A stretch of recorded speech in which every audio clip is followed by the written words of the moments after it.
Jerry made it clear this is an extraordinary show, and the music for it will be very important. He described to me a sound design problem. He wanted a catchy, recognizable signature music theme that would play along with his comedy monologue, but that would not interfere with the audio of his stand-up material. In the late 80s, theme music was kind of generic. Sampling technology was in its infancy, and I was eager to be on the bleeding edge of that. Instead of using drums and percussion and trumpets or whatever, I tried to capture that quirky New York energy using digital samples of finger snaps, tongue, lip noises to accompany him. Kind of like this. And that became the voice, the sonic brand of Seinfeld. Today, for the Sound and Marketing Podcast, I have the pleasure of speaking with Jonathan Wolff. He wrote the theme song for the show Seinfeld. Game changer theme song, in my opinion. So welcome to the show, Jonathan. Thanks, Jeanna. Thanks for your kind words. So let's just kind of dig right in. I have listened to several different recordings of you talking about how the show came about, how the theme came about, but I would love for you to kind of delve into that and tell the story of how you came up with this iconic sound that matched this iconic show. My good buddy, comedian George Wallace, told me to expect a call from his buddy, Jerry Seinfeld. Yes, in real life, Jerry Seinfeld has a best friend named George. It's George Wallace. And in Jerry's first phone call to me, Jerry made it clear this is an extraordinary show, and the music for it will be very important. They had already done a pilot for Seinfeld, or at the time it was called the Seinfeld Chronicles, and the composer did not hit the ball as hard as he should have. And so they were looking to change the music. So when Jerry called, he described to me a sound design problem. It wasn't so much a music thing. He envisioned the opening credits of his show to center on Jerry performing stand-up comedy relating to the storyline of the episode. He wanted a catchy, recognizable signature music theme that would play along with his comedy monologue, but that would not interfere with the audio of his stand-up material. Now, Jeanna, in the late 80s, theme music was kind of generic. There was a lot of sassy saxophones and a lot of melodies and silly lyrics and guilty. I created a lot of that kind of music, but I knew it wasn't going to work in this case.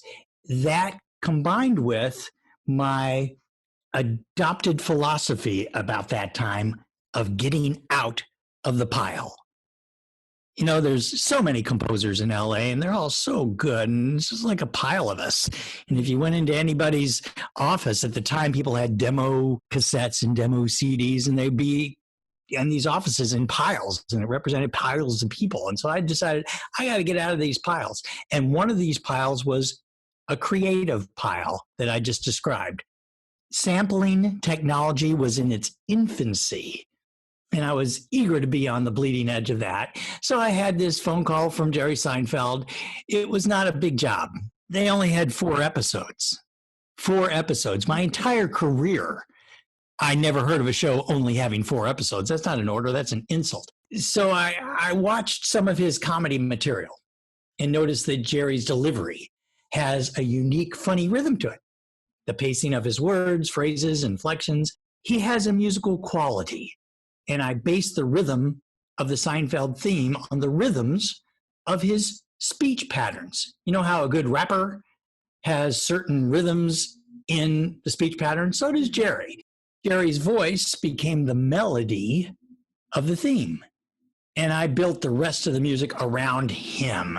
Instead of using drums and percussion and trumpets or whatever, I tried to capture that quirky New York energy using digital samples of finger snaps, tongue, lip noises to accompany him. Kind of like this.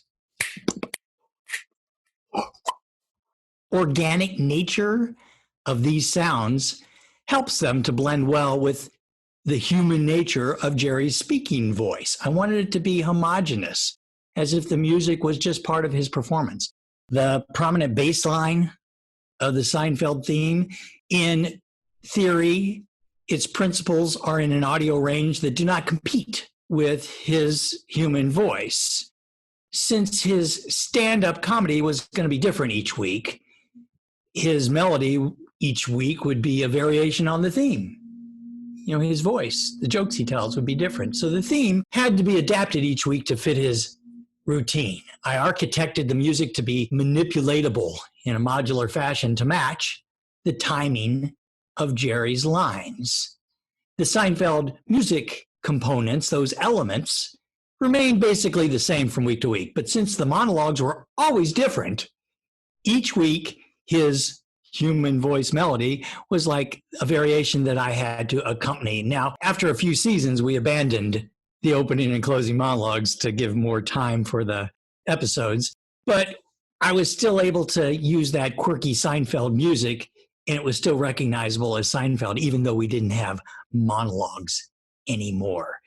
The bass sound itself, in the late 80s, slap bass had not yet achieved celebrity status as a solo instrument. It was buried in funk music. I brought it forward, put it on the table, illuminated it, and made it a solo instrument. And that became the voice, the sonic brand of Seinfeld.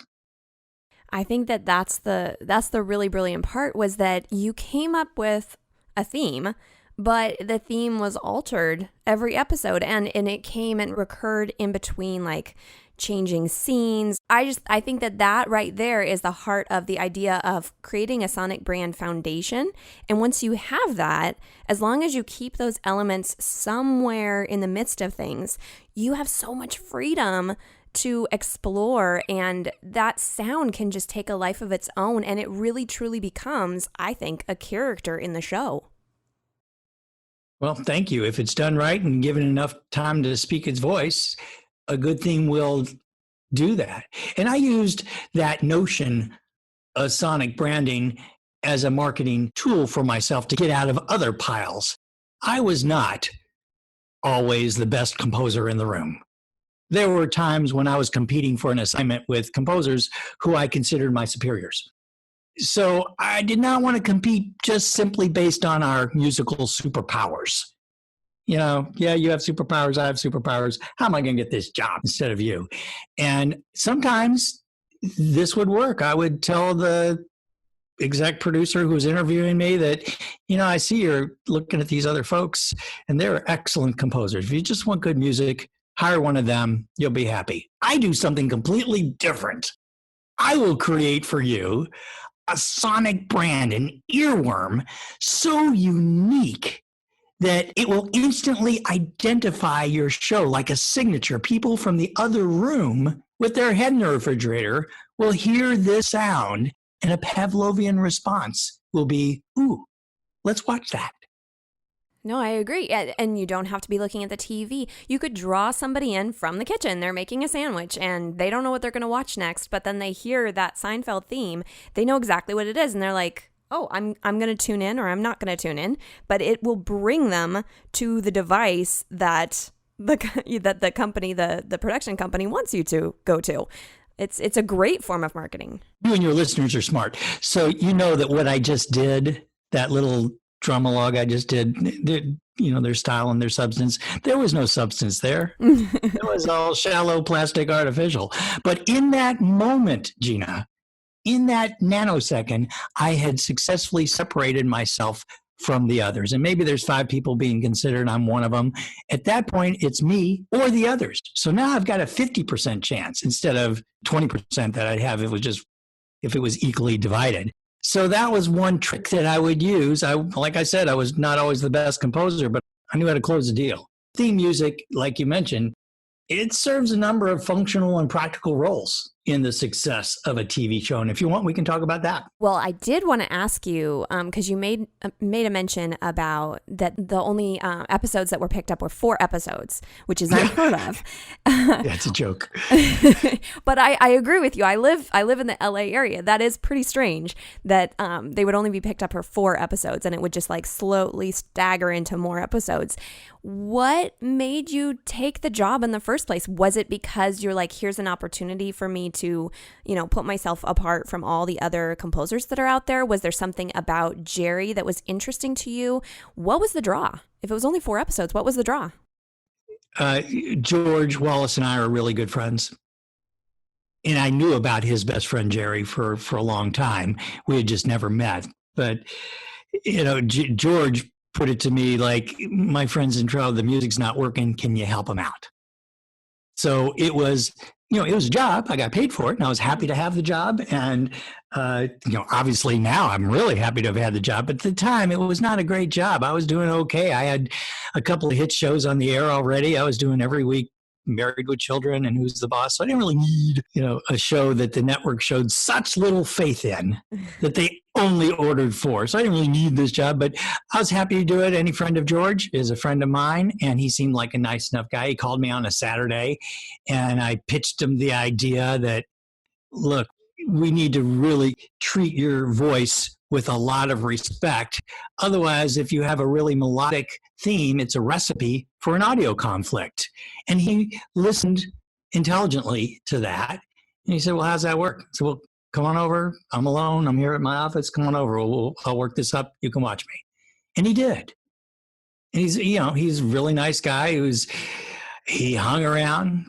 The girlfriend brought us burritos. And that was how I created the Seinfeld theme, with him there going just kind of in amazement about that whole sampling thing and the lips and the finger snaps. And when I first mentioned to him about lips and tongue noises, he just said, can we do that? Is that legal? Is that music? Well, we'll find out. So that is why I really, really wanted to take this job, is because of the relationship I had and still have with George Wallace. I've also heard the story about how Larry David almost made you leave the room when they were pitching it to network. He threw me out of a meeting. He threw you out of a meeting because it seemed he believed in the theme song even more than you did at that point. What do you think sold Larry David? By the way, your impression of Larry David is awesome. But what was it that you think just sold Larry? He's like, this is it. We can't do anything else. What was it? Larry does not like to be told what to do. That's more of the truth than that he was in love with the music. There was a long list I'll tell the story. First of all, yes, please do. Larry wasn't even there when I created the theme. Jerry was there, and Jerry's happy with it. And I put it up against his comedy video that he had from an HBO special, and it worked pretty well. And Jerry called Larry on the phone and just held the phone up in the air so he could hear it on the speakers. And Jerry said, I really like this. What do you think, Larry? And Larry said, yeah, that sounds funny. Yeah, I like that. That was the entire approval process until we got picked up for another season 2, I think it was, that Warren Littlefield had some notes. He was head of NBC at the time. By the way, I love Warren. He's great. I did 17 series with Warren. He and I get along fine. This is not bad about Warren. He's just doing his job. And I was invited to this meeting where Warren was going to give his notes that if you want a season 2, this is what you're going to have to change. And the reason I was invited is because they were given a heads up that music was on the list. Warren, again, a smart guy, articulate, intelligent, very successful. He knows what he's doing. Said, what is this music? Is it, what are those instruments? Could we not afford real music? It's weird. It's distracting. It's annoying. When he said the word annoying, Larry's eyes lit up. And he said, what? It's annoying? Really? And that's when he decided he was going to defend it. I said to Larry, and our boss was Glenn Padnick, who was head of TV for Castle Rock. And we huddled with me and Larry and Glenn, and I said, "Look, guys, I'll change the music. It's not a big deal for me. I'm no offense here. I just want the show to get picked up. Give me a couple hours." And Larry was so mad at me that I would even consider caving in to this request. He just started, yelling at me and pointing at the door. He said, "What? Get out! Get out! You're done here. Get out!" And I looked at Glenn, and Glenn just kind of shrugged and said, "Look, Larry, if you feel strongly about this, I'll back you up. I'll defend it." He said, "Well, first, Wolff, you get out." And he threw me out of the meeting. And the meeting, ended with the music stayed in the picture. And by the way, that long list of notes, I saw the list. I don't think Larry ended up changing any of it. I mean, there's casting issues and storyline issues and wardrobe and stuff. I don't think he changed anything. So it wasn't so much that he loved the music. He just didn't like being told to change stuff.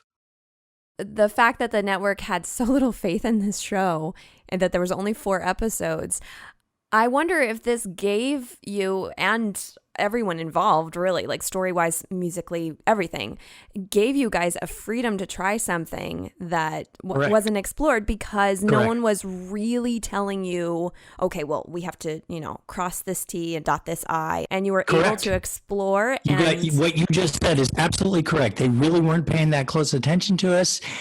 And Larry was able to make the show the way Larry wanted. Mm-hmm. And I was able to make the music the way I wanted. And it all worked pretty well, mostly because we were not a hit show and they had other things to do. There were people at NBC who believed in the show. There were individuals who did. Warren was one of them. Stu was one of them. But in general, it didn't test well. It had no numbers. It had no viewers. It was weird. They weren't sure what to do with it. What kind of a time slot do we find with this? Because at the time, sitcoms were not like this. They were not conversational and as intricate as Seinfeld was. So yes, you hit on something important. It was a Camelot era of being able to have certain freedoms.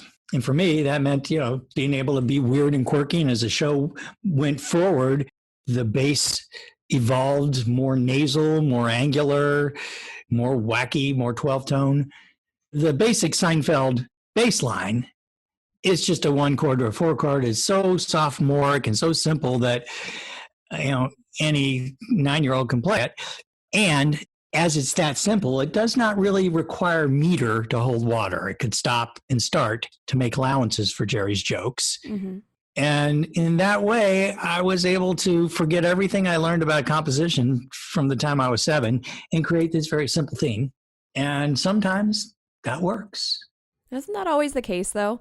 You learn the rules so that you can break them? If you have to really, really know the rules before you break them. You hear folks all the time trying to, be new and avant-garde, but you have to understand how human ears work and how at the time, broadcast transmissions each network had unique algorithms for its compression that they used. Oh, goodness. So I had to get used to, and I had shows on every network. I had to mix differently, mix defensively, so it would still sound good on each of the networks. And I made friends with those engineers that came up with the compression schemes so that I would know how to do it. For example, that bass, when you hear it in reruns on TV, it slaps out, smacks you between the forehead. It sounds louder than the dialogue because I use certain selective phase manipulations in it. And before you do that, you have to know the rules. Otherwise, you might run into phase cancellations. Oh, that sounds exhausting. The different qualifications. It's okay. I'm a nerd, and I was able to, I'm assuming you are too. Uh-huh. But it enabled me to at least do something unique for that theme. And themes, I always philosophically thought that themes were not given the gravitas that they should. I should point out, I'm fully retired. I have no dog in this fight anymore. I'm not trying to convince anybody to pay me more money. Theme music, among other things, is a first impression sales tool to help pitch a new show to an audience. Sometimes it's important to the show's identity and helps tell the story. A theme like The Fresh Prince of Bel-Air, which is not one of mine, but it tells the story and puts you there into the story of the Fresh Prince of Bel-Air. Theme has entertainment value as a presentation tool, just like in the theater. The booming voice says, "Ladies and gentlemen," and as the theater curtain rises before the performance, to prepare the audience for an entertainment experience, a TV theme announces each episode. It heightens your sense of anticipation and draws you into that mind space you visit while watching the show. A TV theme sometimes identifies, a location or historic period of the show. For example, my theme for Saved by the Bell, the college years, helped us transition the lives of those characters from high school into college. And often the theme not only reflects the show's sensibilities, but also welcomes the audience by bridging the gap between the show set and the viewer's living room. Kind of like, here's another theme I did not write, kind of like the Cheers theme does for each episode so beautifully. It just welcomes you into that bar. One of my first themes that I really noticed and loved and paid attention to when I was young was Welcome Back, Kotter, where John Sebastian actually used the words welcome in it. And it made you want to sit in that classroom.